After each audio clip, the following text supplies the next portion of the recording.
C'est une période de l'histoire que la plupart de ses élèves n'ont pas connue, l'apartheid. Un sujet enseigné entre les murs de cette école de Worcester par un professeur qui l'a, lui, vécu.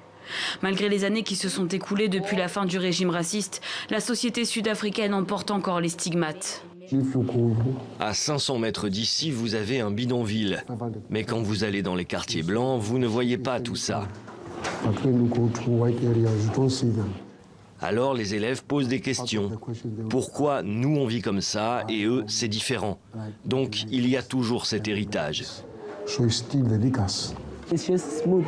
C'est plus soft maintenant, mais il faut voir la vérité en face. Les Blancs sont toujours au-dessus des Noirs. Prenons l'exemple de l'économie. Combien d'entreprises appartiennent à des Noirs? Enseigner cette histoire, c'est se rappeler des siècles de domination blanche, des violences qui l'ont ponctuée, mais aussi de l'élection de Nelson Mandela en 1994. Cette année-là, le pays organise son premier scrutin général multiracial. 25 ans plus tard, le président sud-africain Cyril Ramaphosa célèbre l'anniversaire de cet événement.